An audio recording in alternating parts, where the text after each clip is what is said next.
Hey folks, welcome. Here we discuss real stories by real people. Today we have the story of a man who finds out his wife has been cheating on him with a family friend she told him not to worry about. Let's see how it goes. Story 1. I, 38 male, don't know where to start, but I guess I'll start the way I found out. I came home from my last business trip of 12 days and received a text message from the wife, from here on out called Andrea, of an acquaintance-ish person from here on out called Andy. I've known and been worried about for some time as someone who might be into my wife. The message Andrea left said she was really sorry to have to tell me, but her husband and my wife, 38, had been having an affair that she broke up. I left work and called Andrea almost immediately. Andrea said that the day earlier she had come home early and found Andy laying on the couch texting someone. She grabbed Andy's phone and ran into the bathroom. He barged after her and tried to kick down the door to get in. Before he was able to break through the door, she found evidence of hundreds of text messages between Andy and my wife. She said she saw nude pictures and that Andy admitted my wife had bought him the phone and given it to him. I said thanks for the info, hung up, and drove straight home to confront my wife. I walked in the door and immediately asked her if she had effed Andy. She tried to deny it at first, but when I told her Andrea had let me know about everything, she admitted that she slept with him once and that he was a douchebag and that there was nothing else between them. She started crying that she needed counseling and that she never effed up like this before. I asked her what she would do if the roles were reversed, and she said she would throw me out, so that's what I did. She spent some time at her mom's for a bit. Then I finally came to the conclusion that if I had effed up, I'd want to at least be able to live at my house while I got my shit in order. So I told her she could come back after 3 or 4 days. Some backstory about my relationship. My wife and I have been together for almost 13 years. We dated for 6, and now we're coming into our 7th year of marriage. We had some trouble back in 2012 when she finally got sick of my drinking and told me that she had had enough. I begged her that I would and could change. Over the course of that time, I've completely changed. Lost a ton of weight, started exercising, got a huge promotion at work that required travel, etc. We had had a discussion about drinking before, and that bothered her. The best I can tell you is that I always tried to do what I could with the tools I had at the time. We stayed together, and it seemed like things were getting good. I asked if she was happier, and she always said yes. To me, it never really felt like we never really got back on track, though. And I told her that I was worried about us a few weeks before that last business trip. She assured me that she thought things were better than they had ever been before. Some backstory on Andrea and Andy. Andy's a family friend of my wife's for over 30 years. Andy's sister was someone that my wife had always been very close with, but they had gotten really close following our blow-up in 2012. I was worried about Andy's sister and their family. There was always a lot of drama there. Andy's sister's husband had left her for Andy's fiancé a year or so earlier. Some Jerry Springer shit right there. I didn't want to be around this family at all, but that didn't matter much to my wife. Andy had a crush on my wife when he was a kid, and his older sister and my wife used to hang out. Andy also just got a girl pregnant and then had to marry her in a white trash wedding in Vegas. Apparently, the admitted time of the sexual encounter between Andy and my wife was while Andrea was 7 months pregnant. I should also say that at a certain point I got an odd feeling that Andy was interested in my wife, and knowing he was a scumbag, I told my wife of my worries. She assured me that he was family and I had nothing ever to worry about. Since this has happened, my wife has come begging back to me. I reluctantly agreed to couples counseling, which hasn't really gone too well. It's just me asking why she could do that, why she slept with him without a condom, what would have happened if she had gotten diseased or pregnant, how I'm supposed to trust her, etc. In counseling, my wife had said that she leaned on Andy in 2012 when we hit a bad point, and that she got drunk once earlier this year while I was out of town and they had sex, but it was just for a minute and then they realized how they were messing up and stopped. Yeah, right. She said she's never done anything like that and will never do it again. It's broken me. I've gone from loving someone to feeling almost nothing for them. Andy's family has pretty much shunned my wife at this point, defriended me on Facebook, and told her that she's not welcome with them. Andy has apparently been telling them that my wife pursued him aggressively. His family's reaction towards my wife seems really strong if it was just a mistake.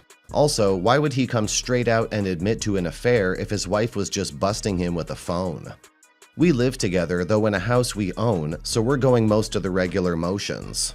I've moved into a different room of the house, but she's still cooking me dinner and telling me she loves me, and I tell her I love her before I leave. I don't feel it though inside. I don't know what to do. Can relationships survive without trust? I don't want to make decisions without her, but I'm not sure I want to be in this relationship anymore. I've pushed for more info, but my therapist doesn't want me to get it until I'm ready. And I'm using the info to heal, not to hurt. I'm confused, angry, embarrassed, upset, depressed, sad, and again confused. Update. So I posted here a few months ago about my relationship breaking up after I discovered my wife's infidelity. I got some great advice that really helped me figure out my own feelings. I didn't really want to do too much of an update on that, but as a mini update, I've filed for divorce while trying to stay amicable throughout the process. There's not much else to say on that end. I decided I would never be able to accept the cheating and have started to make my exit plan. I've got at least 6 more months until I can finalize the arrangement. We're still living in the same house that we jointly own until we figure out what to do with it. My current issue is that I'm starting to figure out that I'm kind of a catch. First world dating issue, I know.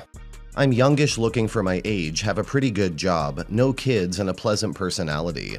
Once that ring came off my finger, I've seemingly been able to fluidly conversate and joke with women at ease. I've already passed over a few date opportunities as I figured that I want to be definitely single before I start dating around, and that I want to not be committed for a bit since I've been tied up for so long. It's been tempting to try and work these angles a bit further. With all that being said, a former coworker that I've had a huge crush on has been talking to me more often about my breakup divorce recently via text. A few weeks back, I was in Vegas with one of our mutual friends, my crush's best friend actually, and after several drinks, I confided in the mutual friend about my feelings. Cut to a few weeks later, and there's a work-sponsored happy hour coming up. I got a text from my friend letting me know that my crush is planning on trying to be there, which is weird, because it was an atypical type of text. Feels weird like a 15-year-old saying my crush, but I really don't know how else to put it. I'm going through a wide range of feelings right now. I'm ecstatic because I think that this girl may know I've thought that she was pretty and smart and might be trying to at least see what's up. I'm scared, and the confidence I've had in talking fluidly with other women since my ring is off doesn't seem to be there this time. Like, nervous is the best way to say it. I'm feeling remorseful for not waiting until everything is all wrapped up with my current situation before trying to make plans to be around this new girl. I'm feeling dread because I think I might not want to ruin a shot with this girl, but that I'm nowhere near ready after a 13-year relationship. Especially one that ended in cheating to try again for a bit. I'm confused. You just got out of a marriage that ended badly, OP. I think you should give yourself a little bit more time before going into another committed relationship. Because that's what you'll be in if it turns out your crush is interested in you too. I'm not saying don't get close to her, I'm just saying take things slow. Continue to go to therapy to heal from your last marriage and get yourself ready to start a life without your STBXW in it. Explore the things that you couldn't explore before and rediscover yourself. And when you feel like it's time to get involved with someone again, go for it. Now for some comments. You're just barely out of your last relationship. I don't think you're ready to jump into the next one. This is a mistake. If you haven't, I would suggest you go see a therapist to help you get through the demise of your previous marriage. Don't bring the same habits into your new relationships because the same problems will arise. Dude, I'm glad I caught your new post. Just got through reading your initial offering, and I'm very happy for you. You've got nothing to worry about with this new girl, though. She will know that you've been through the mill recently and will take things easy with you. Enjoy yourself and stay out of trouble. Okay, maybe a little trouble since you're pretty much single now, LOL. Good luck, man. My situation was very similar. I was divorced at 37. It's pretty awesome to come out of a bad situation and realize the amount of options you have. I never experienced popularity like that in my younger years, so it was very nice. Unfortunately, on the point of the crush, I would give a definite no way for now. You're already too emotionally invested in this woman for any chance of a good outcome right now. Your marriage disaster is way too fresh to try planting a lasting seed with your crush at this time. I would continue to keep in sporadic contact with her. But go blow off steam with strangers that can breeze in and out of your life without emotional turmoil for now. Once you've got your divorce behind you, go get that crush. But not until then, just my 2 cents. Congratulations on your freedom, enjoy it. Story 2. She and I started dating in our teens, got married in our 20s.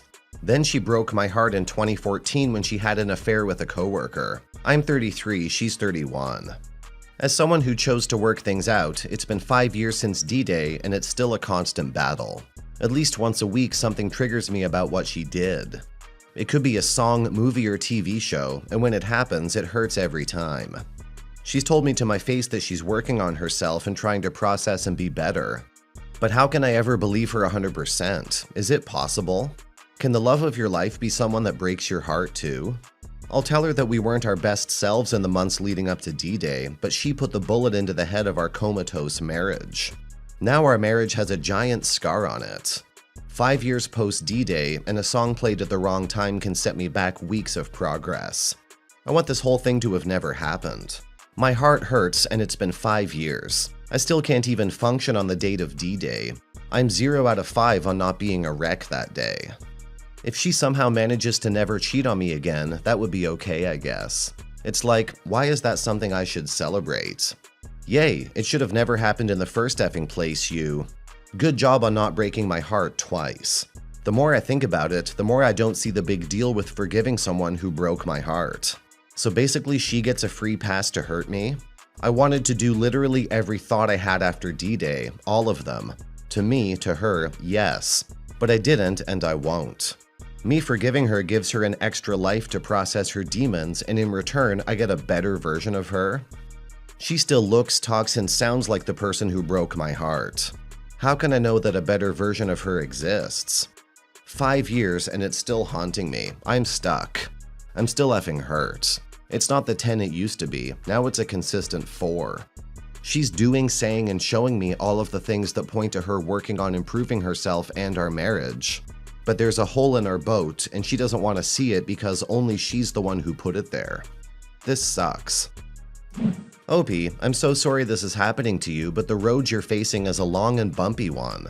I hope the pain you're going through subsides, and you can begin to enjoy your life again.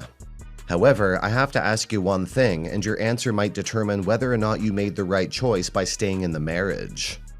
If the roles were reversed, would your wife have forgiven you? Would you have gotten the free pass after cheating on her? You don't owe her reconciliation just because she's now finally trying. Go to therapy alone and unpack what you're feeling. It should help you determine what to do next. Now for some comments. I hate to tell you this, but it rarely gets better with infidelity. This is based on my own experiences and several friends. At 5 years, it wasn't better. Then at 8, then 10.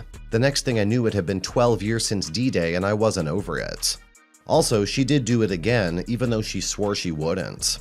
I should have left sooner. Trust your gut, man. If you don't think you're ever gonna get over it, rip off the band-aid and move on. I wish I had.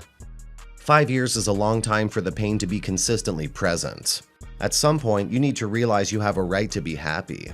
We are responsible for our own happiness. When are you going to decide to take control of your happiness? If things are this miserable in 5 years, it's safe to say you'll never be happy in your marriage. There's really only one choice left after 5 years of being miserable. You need to consider if separation is best for both of you. How much longer are you prepared to give it before calling it a day? I was 38 years old when I divorced my ex-wife for cheating with my then best friend. I thought my dating and love life was over. I felt so old and that it was just too late for me. Turns out it was the best decision of my life. I met the woman who is now my wife after a year or so of wallowing, and we have 2 incredible daughters. She's the best person I've ever known, and worth every moment of the misery I felt before getting to meet her. I could have stayed with my ex and tried to make it work, but I knew myself well enough to know I would never trust her again, so why bother? I would have missed out on the wonderful life I now enjoy, and I'm so very grateful for. My advice? Seriously think about moving on. Do not allow the fear of an uncertain future prevent you from finding happiness with someone else.